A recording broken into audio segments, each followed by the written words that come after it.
When a person is tried of a crime, their innocence or guilt hinges on what can be proven in a court of law. That usually means the prosecution and defense call witnesses to give their testimonies and evidence is presented to bolster each side's case.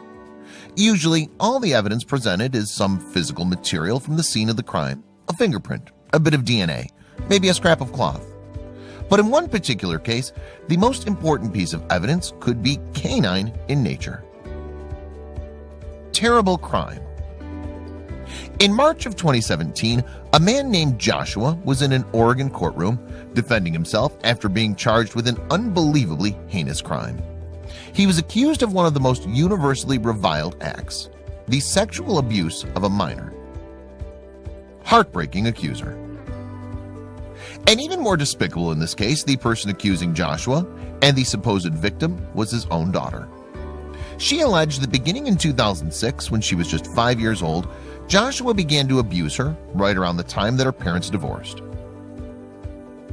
Long running. She testified that the abuse continued off and on until 2013, saying that she didn't come forward and tell anyone about the abuse until 2014 because she lived in terror of her father. Joshua had allegedly threatened to harm her family and her pets if she talked. Poor Lucy. "What would he threaten to do with your animals?" asked the prosecuting attorney. "Kill them," she replied. "He followed through with it." When the prosecutor asked her to elaborate, she said, "He shot my dog Lucy right in front of me. I had enough. He was just trying to touch me again, and I really had enough of it, and Lucy had to pay for it," she continued. To hear these things coming out of his daughter's mouth was a nightmare for Joshua.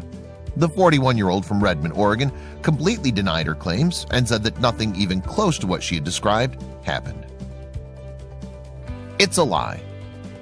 Not only had he not abused his daughter, Joshua Horner said her story about him killing her dog Lucy was a complete fabrication. He said the dog hadn't been killed or even shot, and that he'd given the dog away himself. Little evidence. But as it is with most child abuse cases, there was no evidence to prove or disprove the alleged victim's claims.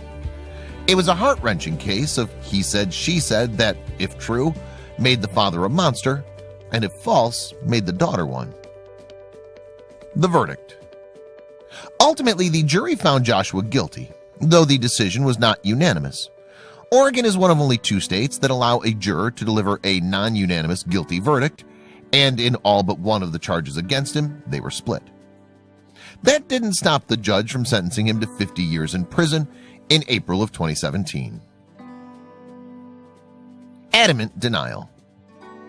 Still, Joshua maintained that he hadn't done anything wrong. He was determined to prove his innocence and approached it from 2 different angles. He appealed against the first trial on the grounds that the defense had not been allowed to present certain pieces of evidence that would have helped exonerate him. An appeals court granted his request for a second trial.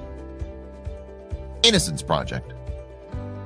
Joshua also reached out to the Oregon Innocence Project to see if they could help. When the organization's legal director, Steve Wax, read through the details of the case, a lot of red flags stuck out to him.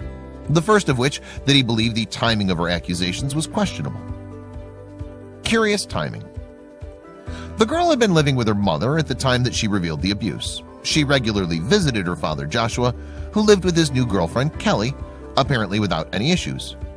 But her allegations suddenly emerged when the family dynamic was about to change. Potential motivation. The allegation that the complainant made was made the same week she learned Mr. Horner was going to remarry, Wax said. According to her own testimony in court, she didn't like Joshua's new wife. She'd also made a previous assault allegation against Kelly that police investigated but found to be baseless.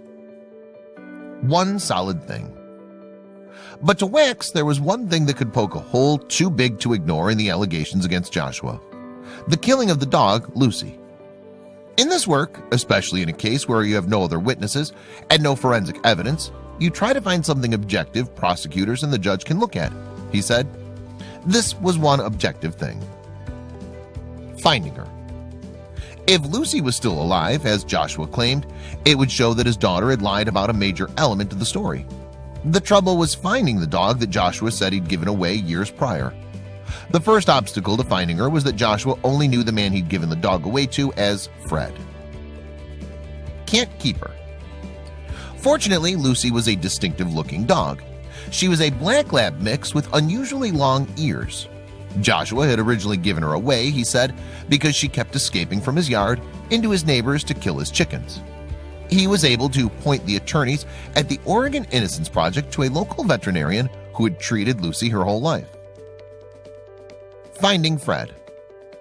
The vet remembered the dog and knew the man she was currently living with, whose full name was Fred Croman. Still, there was the matter about tracking the man down. The Oregon Innocence Project brought their concerns about Joshua's conviction to the district attorney, John Hummel, who, upon hearing the evidence, agreed to help in tracking down Lucy and assigned an investigator to work alongside the attorneys. Happy Pup. Eventually, they were able to track down Fred Croman in Gerhardt, Oregon, a town 4.5 hours away on the coast. They arranged to meet with him, and when they did, Lucy was there.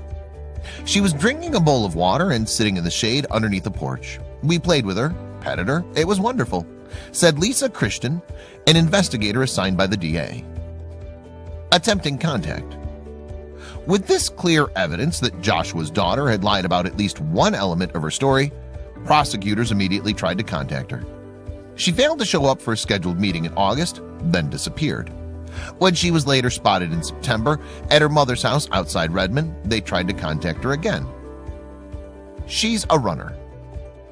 My investigator immediately jumped in his car and sped to the home, Hummel said. As he pulled up the driveway, he saw the named victim sitting on the front porch. He parked his car, but when he got out, she was already sprinting down the driveway and disappeared in the distance. Reasonable doubt. Because the accuser refused to cooperate with the district attorney, Hummel announced that his office would not seek the second trial against Joshua Horner. While I cannot say without certainty that Mr. Horner did not sexually abuse the named victim, I can say I'm not convinced by a preponderance of the evidence that is now available that he did, and I'm certainly not convinced beyond a reasonable doubt, he wrote in his motion.